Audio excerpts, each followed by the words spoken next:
Hey guys, so I've been doing a ton of gardening today. It's the weekend, so I've had a lot of free time to kind of catch up on a lot of stuff that I've been kind of neglecting.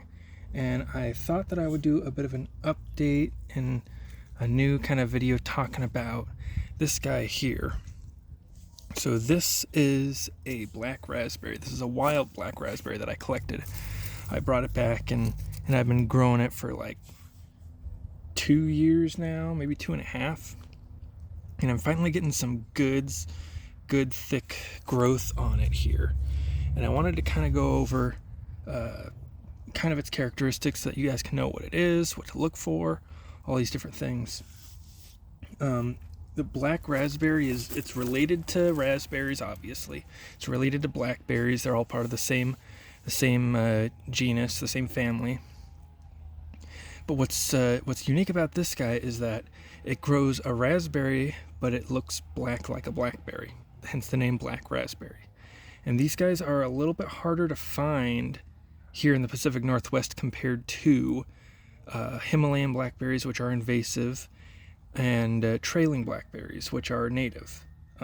Trailing blackberries are the only native blackberry here in Oregon, but this could very easily be misidentified as a Himalayan blackberry because there are some similarities, such as the leaf structure here. You can see the sort of palm-shaped leaf. This is something that it shares with the Himalayan blackberry. It also has thorns. This is probably one of the most thorny rubus species that I've encountered outside of the Himalayan blackberry. And something that I've noticed is that unlike the Himalayan blackberry, when a Himalayan blackberry is about this size, is probably only like 14 inches to the tip here from the base. The only thing that I've noticed that's really different is that by the time the Himalayan blackberry gets this tall, the thorns are still very soft. They're still very velvety, like raspberries, like my thorned raspberries I have over in the other side of my yard. But these guys are already very, they're still bendable, they're still pliable, but they are very sharp. They're still already very stiff, and I've stabbed myself a couple times on these guys already. They are a lot more menacing compared to the trailing blackberries. So that's something that I've noticed.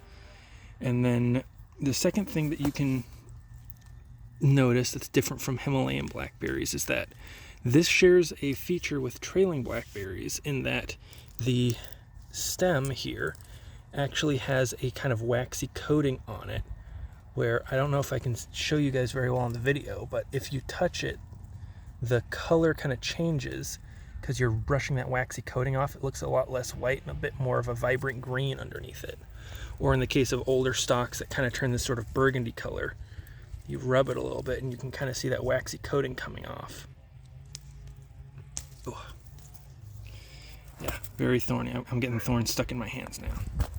But I kind of just wanted to show you guys this guy. It's been growing very well. This is probably the healthiest out of the 3 that I have, and I think it's in part because it's been growing in full sun.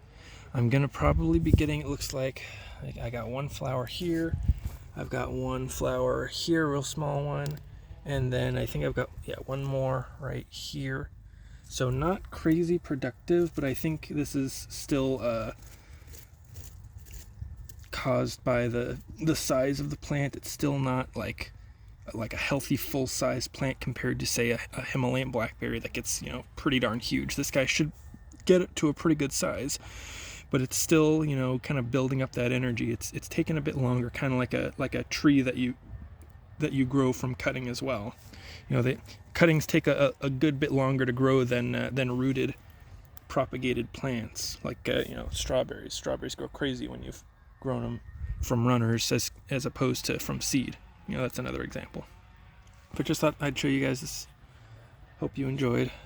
And I'm going to be doing another one on my trailing blackberry here in a minute. You'll probably see that one next.